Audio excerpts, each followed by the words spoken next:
بتائیے گا کہ ہمیں بچپن سے ڈرایا گیا ہے مولوی کی جانب سے، ذرا ذرا سی بات پہ ڈرایا گیا ہے اور بہت ڈرایا گیا ہے، ہمیں ڈر لگتا ہے، یعنی اور میں یہ کہنے میں یار محسوس نہیں کر رہا، ہمیں آپ سے بھی ڈر لگتا ہے۔ فار انسٹنس میں یہ بتاتا ہوں کہ آج آپ نے جیسے بات کی، آپ نے کہا کہ اگر بیماری نہ ہو، اگر پریشانی نہ ہو تو پھر رب کی ضرورت نہیں ہے، ہم نہیں کہہ سکتے، آپ کہہ سکتے ہیں، آپ کا علم زیادہ ہے آپ، لیکن ہمیں یہ کہتے ہوئے ڈر لگتا ہے۔ وہ جو روایتی مولوی ہے اس نے، یہ 1.5 سال پہلے کی بات ہے جب آپ نے کہا کہ فرض نمازیں جو ہے وہ آپ نے پڑھ لی تو آپ کی نماز ہو گئی، تو میں جمعہ پڑھ رہا تھا، وہاں پہ مولوی صاحب نے اپنی تقریر کے اندر یہ کہا کہ یہ عادت نہیں بنانی، یہ بنا لی تو گناہ ہوگا، یعنی وہ اس بات پہ بضد تھے۔ ہم نے کس طرف جانا ہے؟ دیکھیں یہ جو آپ بتا رہے ہیں نا دین میں آسانی والا معاملہ، یہ علماء نے جان بوجھ کے پبلک کو بتایا نہیں ہے، جن کو پتا تھا، میجورٹی کو تو پتہ ہی نہیں ہے، تو چونکہ میجورٹی کو پتہ نہیں ہے ان کے آگے سٹوڈنٹس بھی وہی لیگیسی لے کے چل رہے ہیں۔ عموماً ہمارے جو علماء ہیں یہ بیسیکلی نہ تو مفتی ہیں نہ عالم ہیں، یہ نقال ہیں۔ یہ نقال ایک باقاعدہ ٹرم ہے جو علماء کے ہاں پائی جاتی ہے، جو ایک فتوے کو نقل کر کے دوسروں تک پہنچاتے ہیں۔ مفتیاء اور علماء جو واقعی جینون قرآن و سنت سے ایکسٹریکٹ کرتے ہیں مسائل کو، بہت کم لوگ ہیں۔ تو چونکہ یہ زیادہ تر نقال ہیں، ان کے بڑوں نے اگر کوئی بات ایسی نقل کی ہے، یہ اسی کو آگے لے کے چل رہے ہیں۔ یہ نہیں چاہتے کہ دین کے اندر آسانی لوگوں کو بتائی جائے، یہ سمجھتے ہیں کہ اگر ہم نے دین میں آسانی بتا دی لوگوں کو تو لوگ ٹیلر میڈ اپنا دین بنانا شروع کر دیں گے، حالانکہ یہ بالکل غلط بات ہے۔ البتہ خود یہ ساری آسانیاں اویل کر رہے ہوتے ہیں، یہ نہ سمجھیے گا کہ یہ خود نہیں اویل کر رہے۔ صحیح۔ میں آپ کو جنون ایک اہل حدیث عالم دین کا واقعہ سناؤں، حالانکہ اہل حدیث جو ہے وہ بوکش مسلمان ہے ایز کمپیئر ٹو باقی مکاتب فکر کے، کیونکہ وہ ٹرو سینس کے اندر بخاری مسلم کو نہ صرف کوٹ کرتے ہیں بلکہ فالو کرنے کی کوشش کرتے ہیں۔ G11 میں ان کی مسجد ہے،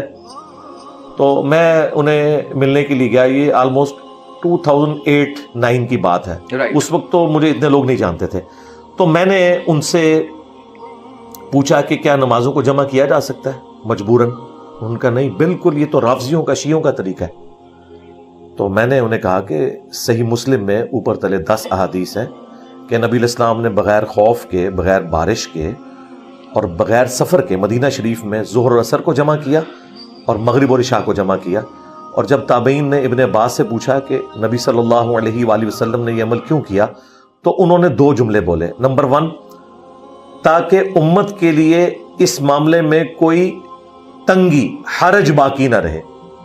اور نمبر 2،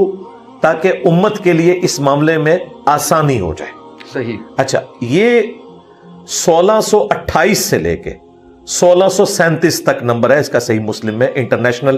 اسلام 360 میں آپ ڈال لیں، 1628 سے 1637، اس کے اوپر باقاعدہ جو تبویب ہوئی ہے، باب باندھا گیا ہے، اس میں موجود ہے سفر اور حضر دونوں میں نمازوں کو جمع کرنا۔ تو میں نے انہیں بتایا کہ یہ تو موجود ہے، نبی علیہ السلام نے تو جمع کی ہے، تو آپ تو کہتے ہیں ہم اہل حدیث ہیں۔ انہوں نے ادھر ادھر دیکھا اور پھر مجھے کہا انجینئر صاحب آپس کی بات بتاؤں، میں بھی جمع کر لیتا ہوں۔ بعض اوقات میں اپنی بیوی کے ساتھ جب بازار میں شاپنگ کے لیے نکلتا ہوں، مجھے پتا ہوتا ہے کہ اس نے ٹائم پہ فارغ نہیں ہونا، تو ہم جماعت کروا کے نا زور اثر گھر میں ہی پڑھ لیتے ہیں، پھر ہم آرام سے مغرب عشاء کے وقت آتے ہیں، نمازیں جمع کرتے ہیں۔ لیکن عوام کو نہیں ہم یہ بات بتا سکتے، یہ عوام کو کیوں نہیں بتا سکتے؟ عوام کیوں نہ آسانی کو اویل کرے؟ کیوں؟ فرقہ واریت کی وجہ سے، چونکہ شیعہ نے ایک ضد لگا لی کہ انہوں نے ہمیشہ نمازوں کو جمع کرنا ہے۔ انہوں نے کہا کہ ہم سنی ہیں، ہم ہمیشہ نمازوں کو الگ پڑھیں گے، صحیح، درمیان کا راستہ نہیں نکالیں گے۔ حالانکہ شیعہ کی جو کتاب ہے نہج البلاغہ، جس میں مولا علی کے خطبات اور خطوط ہیں، اس میں باقاعدہ جو مولا علی کا ایک مکتوب ہے جو انہوں نے اپنے دور خلافت میں اپنے گورنروں کے نام لکھا، اس میں انہوں نے 5 نمازوں کے الگ اوقات بتائے ہیں،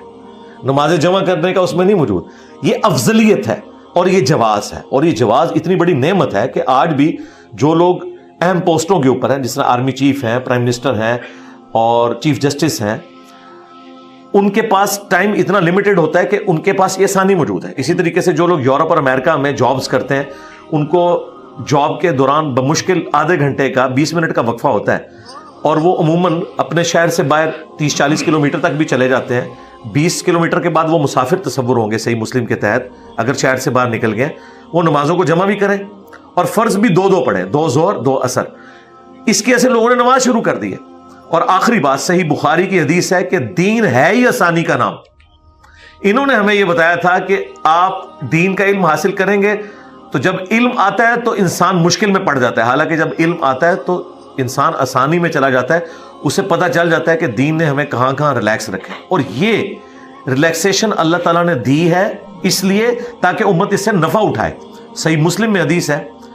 حضرت عمر فاروق رضی اللہ تعالیٰ عنہ سے ایک بندہ آگے پوچھتا ہے کہ سورۃ النساء کی یہ آیت ہے کہ اگر تم سفر میں ہو یا حالت خوف میں تو کوئی حرج نہیں اگر نمازوں کو قصر کر لو، تو اس سے تو لگتا ہے کہ حرج نہیں کا مطلب یہ ہے کہ نہ بھی کرے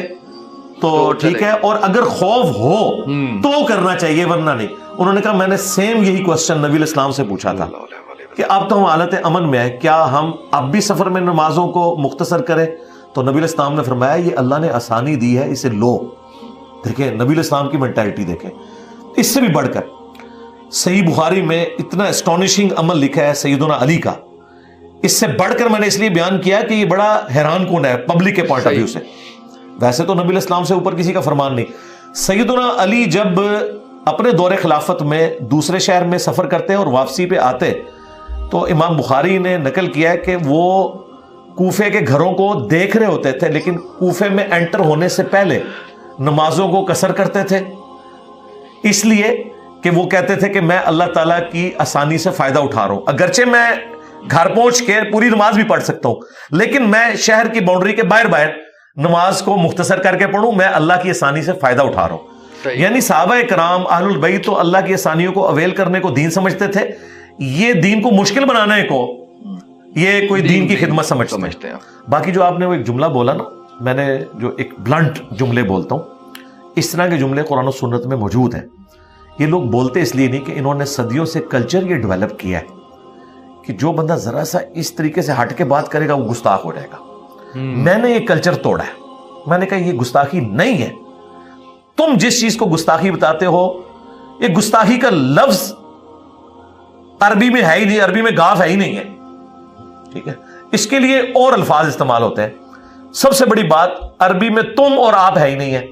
آپ کو بھی تم کہا جاتا ہے، تم کو بھی تم کہا جاتا ہے، لو جی کام ہی ختم ہو گیا۔ اور اردو میں ہم اسی میں جھگڑتے رہتے ہیں کہ فرماتے ہیں کہنا ہے یا فرماتا ہے کہنا ہے، اور لڑتے رہو، ٹھیک ہے۔ عربی زبان کے اندر اس طرح کے فرق نہیں ہے۔ پھر اللہ تعالیٰ نے جو الفاظ قرآن میں استعمال کیے، صحابہ کرام نے انہیں کوٹ کیا، وہ اس طرح کے الفاظ تھے جو آج نارمل زندگی میں ہم بولیں تو لوگ کہیں گے یہ تو